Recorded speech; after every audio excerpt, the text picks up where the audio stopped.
L'ordre du jour appelle les questions au gouvernement et la parole est à Madame Virginie Duby-Muller. Merci. Monsieur le Premier ministre, depuis des mois, la situation des habitants de l'île de Mayotte ne cesse de se détériorer. Cambriolages réguliers, attaques à la machette, coupeurs de route, violences dans les écoles, dans les transports scolaires, dans les hôpitaux, dans les rues. Cette situation doit faire réagir chacun des députés que nous sommes et je tiens à associer mon collègue Mansour Kamardine, actuellement sur place. Croyez-moi, aucun autre département français n'accepterait de connaître le sort de Mayotte. Moi-même, j'avais eu l'occasion de me rendre sur place et de constater cette réalité locale. Le cœur du problème mahorais, c'est surtout une immigration clandestine, totalement incontrôlée, et des dizaines, des milliers de Comoriens. Pour le président de la République, cela semble un sujet humoristique avec des kwassa. Pour nous, c'est plutôt une problématique urgente et dramatique qui nécessite mieux que des mesurettes. Monsieur le Premier ministre, les Mahorais ont l'impression d'être abandonnés par la France. Ils vous appellent au secours et les îles sont aujourd'hui bloquées. Vous avez fait le choix de laisser Mayotte dans le silence. Vous n'avez même pas daigné vous déplacer et vos annonces tardives sont dérisoires face à l'ampleur de la crise. Car comment se satisfaire d'une vingtaine de gendarmes supplémentaires qui arriveront au compte-gouttes quand Mayotte est en proie à une telle violence? Comment croire à l'efficacité de politiques publiques quand un tiers des habitants sont des clandestins? D'autant qu'en août dernier, le ministre des Outre-mer se disait favorable à davantage de regroupement familial.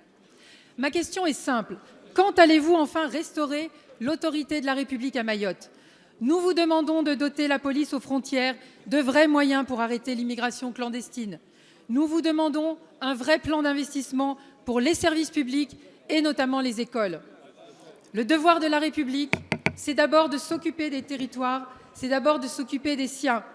Monsieur le Premier ministre, ne l'oubliez pas, Mayotte, c'est la France. Merci Madame Duby-Muller. La parole est à Madame Annick Girardin, ministre des Outre-mer.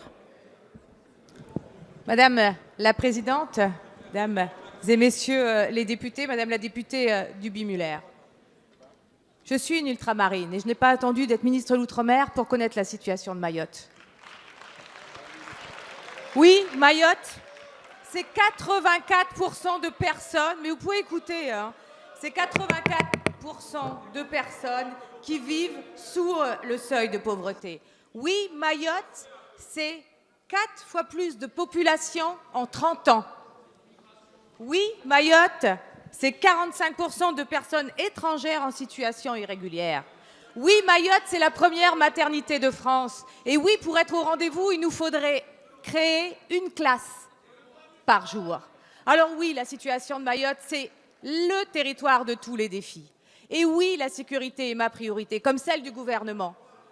Et oui, nous avons cet héritage que nous allons assumer. Et oui, il est scandaleux qu'il y ait eu des violences dans les établissements scolaires. C'est pour ça que nous avons 2 pelotons de mobiles en cours pour sécuriser la rentrée scolaire de lundi. Mais ce n'est pas suffisant. Et avec mon collègue ministre de l'Intérieur, Gérard Collomb, nous annoncerons dans les heures qui viennent d'autres types de mesures. Mais la question est plus profonde.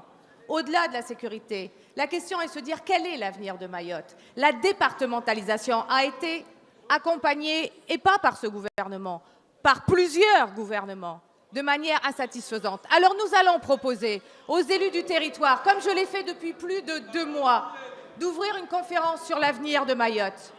Cette conférence de l'avenir de Mayotte, nous allons la mettre en place avec le résultat des Assises des Outre-mer et après avoir remis la sécurité, parce qu'il faut travailler avec du calme. Et ce n'est certainement pas l'huile mise sur le feu par vos propres amis sur le territoire qui permettront aux Mahorais d'aller mieux. Madame la ministre.